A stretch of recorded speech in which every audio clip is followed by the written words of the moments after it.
Welcome, Tyler, and thank you for Hey, coming on hey. our show today. Oh, my pleasure. My pleasure. Are you wearing a purple shirt? Did we color coordinate on purpose?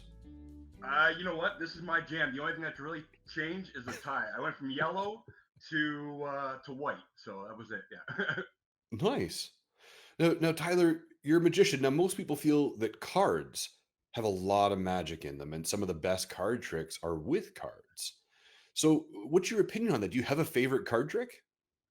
I do. I'm probably going to save it to the end. I will say that. But I do have one because I created it, and I'm biased to say that it's mine. But you know, it's the one thing that magicians are known for. So if magicians are out there doing something, you're eventually going to see a card trick, right? So for me, I try to stay away from the card tricks, but it's what people want to see. So I definitely bring it in when I can.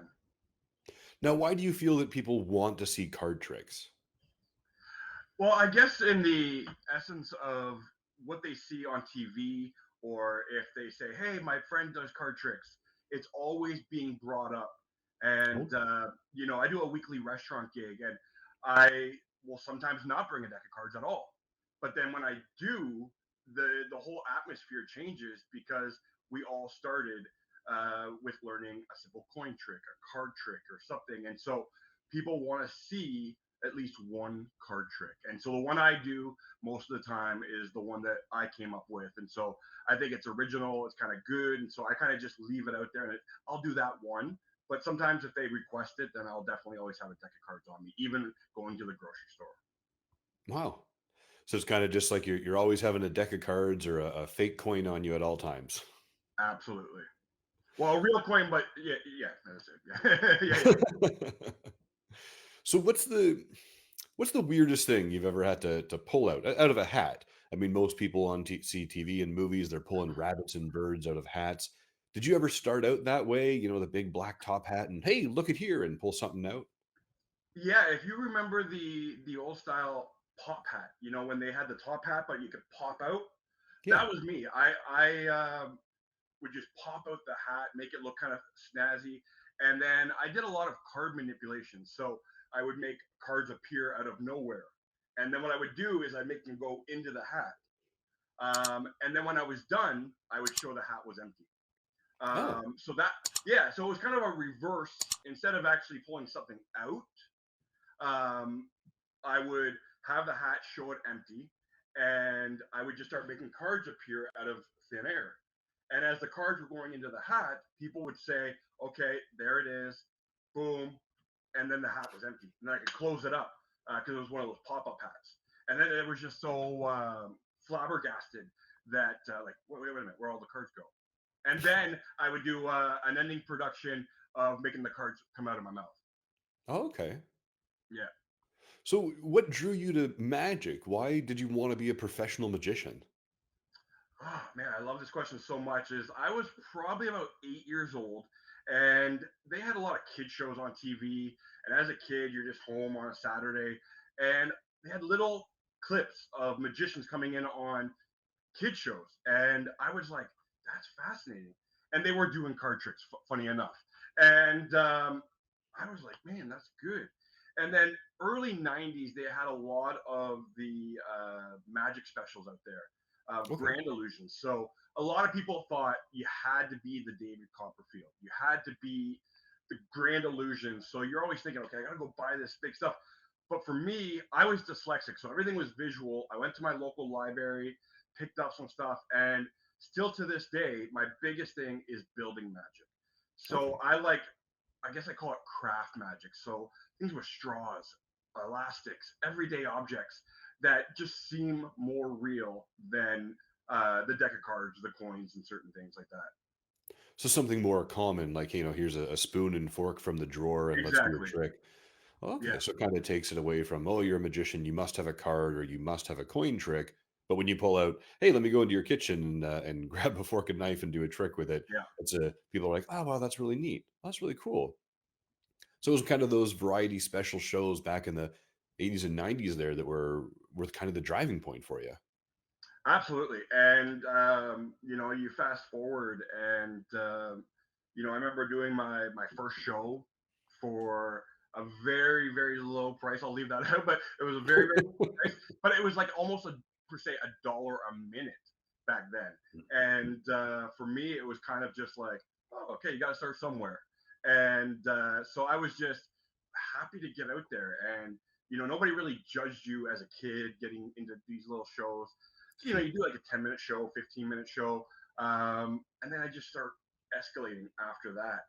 And so I always go back to those little memories uh, because I love this question so much that where did I start? And then being able to help people eventually tell them where I started and like, hey, that's where you got to go. That's really cool. So I wasn't aware that you could actually win awards for being a magician, but you are a three-time Diamond Award winner. Yes, What is that? yes. Walk me through that. What is that? So the Reader's Choice for Halton. So I'm from Milton, but there's Milton, there's Georgetown, there's all these branches out there, and the support from my clients and the reviews, I can't even say enough. But for 3 years in a row, again, I was just so shocked, and so basically, it was year after year that people you get these little logos that you can start now putting out there. And so then it led into the 3 years in a row. And then Wow. recently, fast forwarding, I got best children's entertainment. And I'm actually on the fence right now with another one for best children's entertainment um, for the Independence, which I think is the Georgetown area. But it's again, I had no idea. Somebody, one person went and put my name in the thing, Put your name in a and I hat. realized, yeah. And so you have the support for my followers and family, and you're able to just be able to have their support, and that's where the award came from. Basically, it's from them. And I always say, what, let my actions speak the volume of what I'm doing. So if you enjoy it, go ahead and please vote. And it's always been one of those things, and I'm so thankful to have that for sure. Well, that's awesome. So when we talk about performing and we talk about getting out there from when you first started to where you are now, what's the most memorable smallest crowd you've ever performed for outside of family and friends? Oh, boy.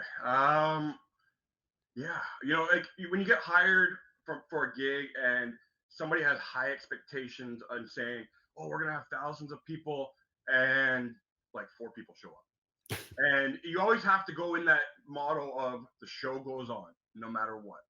And I think one of my smallest performance was maybe 4 people. Okay. So, having that really, really small, intimate and that, for people who know me, my show is super interactive. So, me trying to get people to come in, this time I'm using the same people 6 or 7 times in a period like a half an hour. So, but yeah, I think the small shows are great. I've done small, intimate family shows for people where it's just 4 or 5 people, and it's direct. And again, you have that sentimental value, and your persona changes a little bit, so you don't have to Mhm. yell, you don't have to get too excited, but I still do. And then I, escalated up to doing some bigger and crazy things later on. Yeah. So what's the biggest crowd that you've performed for then? Oh man, probably I got lucky enough to go to this thing called Pitch and Praise, and it was just for a talent show, so it wasn't a hired gig, but Okay. there was about 2,500 people in the audience. Wow. And I went up there with a set of like magic linking rings, and it was kind of just like, hey, yeah, let's do this, and I love it. And so the other one thing that I had as a dream going there was, I said, you know what, I would love to sell at a theater, but even if I'm not selling it out, but I'm part of it. Mhm. So I was lucky enough to be part of the Holiday Nutcracker here in Milton at the Oh, Arts cool. Center, and I had about 2 minutes on stage, but you had a full sold out audience. And if anybody knows about the audience, um, you don't see them, but you still have fun. And I was only on there for 2 minutes, but it was a huge stage. So, have you ever thought about doing the Canada's Got Talent or anything like that? I did apply. I guess my video wasn't, as what they were looking for. I did come up with something creative, and but I think even for next year, I'm going to still try.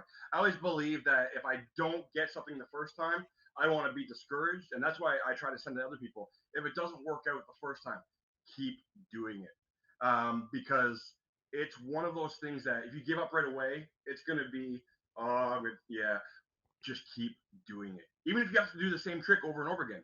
So I think I'm already thinking of what I can perform for my audition tape. So I had to do it virtually because of Right. everything that was going on, but I'm hoping that this time around I'll actually be able to stand in line for a couple hours and be able to perform for the judges face to face. So, why do you believe magic plays such a huge role in our lives? I know a lot of people say, "Oh, it's a magic trick," but magic has such a lot of subcontext, and it really means a lot to people. What is your thought and opinion on this? Yeah, I always feel that if I can leave somebody with an impact, a smile, a laughing, a connection. So with this is it may be a card trick or a coin trick or how they reacted. To me is one of those things. I just did make Happy Day 2 days ago, and we had people at a table get up.